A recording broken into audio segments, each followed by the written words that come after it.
People don't leave a company, they leave managers, is a corporate truth. A long time ago, I had a manager tell me how good working on a new project was going to be for my brand. It was clear that someone somewhere had sold that manager on that BS, and that they completely bought into it so deeply, and that they couldn't comprehend why everybody else wasn't doing it. What I heard in that message was that my specialist skills with deep experience and years of major accomplishments was of absolutely no value to this manager, because to them it was all about the branding. I'd never felt so unmotivated in my entire life. Corporations do know that good managers are extremely valuable, but the further those managers are away from doing business with the customers or doing customer delivery, the further that they are away from being in touch with what makes the business work. The people that advance in corporations have solid specialist skills that are highly useful to the corporation in doing business with customers, and they are successfully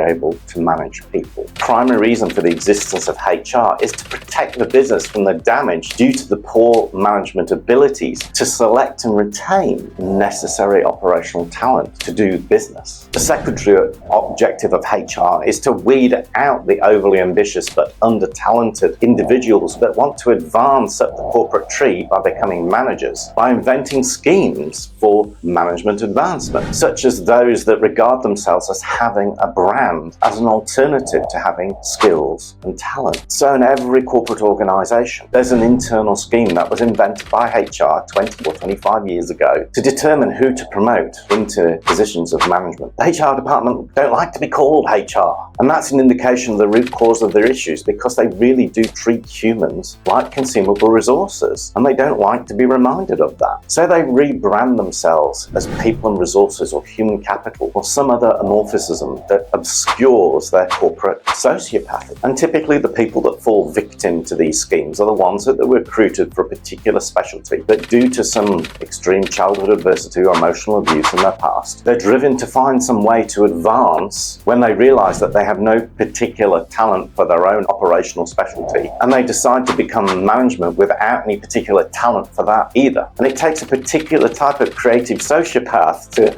create these management advancement schemes, which they then torture these desperate souls that live in middle management. We've seen some amazingly funny comedy called The Office, which was written in the UK by Ricky Gervais and Stephen Merchant, and the cringe factor was culturally reinterpreted and very successfully by Steve Carell for the US edition of The Office. And what we see in The Office is corporate effery, and it's only when the corporate effery happens in real life then we realize it's really not funny at all. Large corporations have massive back office support structures. That is where the corporate effery really thrives, because the management outcomes in the back office are so completely dislocated from serving the customers. And it is where the desperate souls whose management ambitions completely outstrip their talent engage in the practice of corporate effery. And what happens next is the talented people lose all motivation. They quiet quit, they transfer and they leave, and then they tell everybody how bad the place is to work and how bad the management is. And today we can see HR departments are rapidly transforming as they see the talented people walk away as fast as they can. The HR team that I currently know are brilliant people, but the toxic Kool-Aid that was drunk by the talent challenged is still in the culture, hidden away in the back office functions, where the troglodyte managers are still hiding, waiting on a retirement. Success is an inner game that requires your measurement by your own internal compass of what is success and what is not. It's not measured in somebody else's perception of brand. Having inner strength, courage, power, heart are all critical to success, and they're all hidden away in our own darkness. We're not aware of what is stopping us. My coaching clients last year were amazing entrepreneurial women who chose to leave the corporate effery behind. They stepped into their own darkness, they got their sorted out, and they created lives of delicious adventure. So I wrote a book all about it called Making Darkness Visible, which launches on the 30th of July. Join my free VIP list at justinlodge.substack.com and help me make my 4th book a #1 Amazon bestseller.